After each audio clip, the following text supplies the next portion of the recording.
Chcel by som privítať hlavu najkvalitnejšieho slovenského cechu, ZZ, knieža Ariela alias Rastislava, ktorý nám povie krátky vianočný príhovor. No čaute, čaute.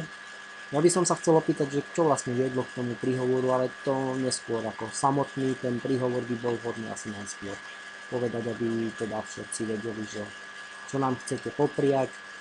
A hlavne... No tak chcem mať popriať naozaj pekné sviatky prežití svojich najbližších.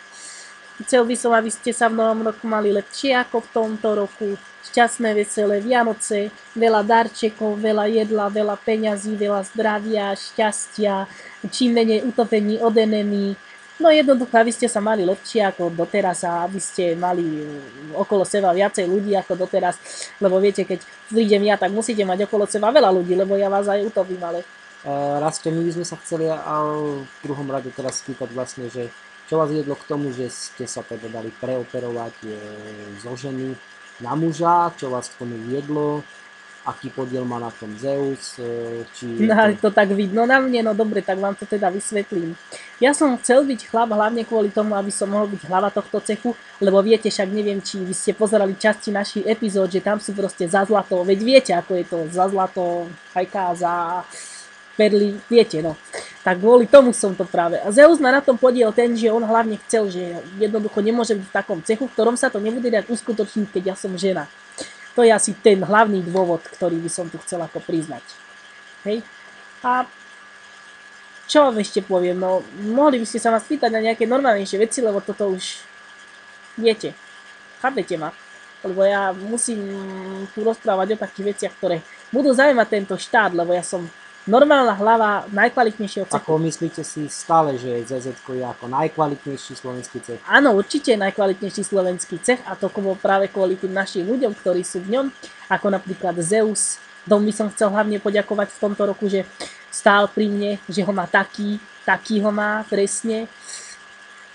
A akože nemáte s tým žiadne problémy, že skrátka, ako keď chcete zarobiť zlato, fajka a zaperli ako do Nie, nemáme s tým žiadne problémy, my sme k tomu práve že radi, práve preto som sa dal preoperovať na toho chlapa.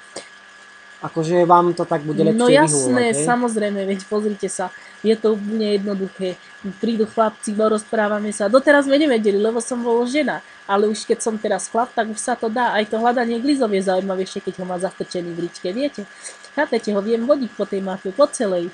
Aha, je to jasné. Je to jednoducho zábavnejšie, zaujímavejšie a baví nás to. My sme cech, ktorý je založený len na tom. Proste to je tá podstata ZZ, že Riťka a Fajka. Viete, to je náš slogan taký, ako čo by som vám povedal. Chápete ma? No a tam minule prišiel minule Zeus a povedal, že... Akože vám normálne povedal, hej, že poďme na to, alebo... No jasne, povedal mi, že poďme na to. Akože v pohode, hej? Áno, veď my to úplne bereme ako normálnu vec, veď. Je mi to jasné, ale mňa by skôr zaujímalo, že vlastne či tam robíte nejaké rozdiely, alebo máte tam nejaký poradovník. No viete čo, no poradovník... Akože myslím, že či čakáte do radu, alebo či to Zeus vybavuje priebežne. No Zeus to vybavuje tak, ako ja mu poviem. Samozrejme, tí najobľúbenejší, ktorých sú tam asi 6, 7 možno, tak tých vybavujem ja a potom tých ostatných vybavuje Zeusko. S týmto problém nemám, my sa nehádame namiesto tých obľúbencov, neobľúbencov a je to jednoducho založené na vzájomnosti, vzájomnom pomáhaní.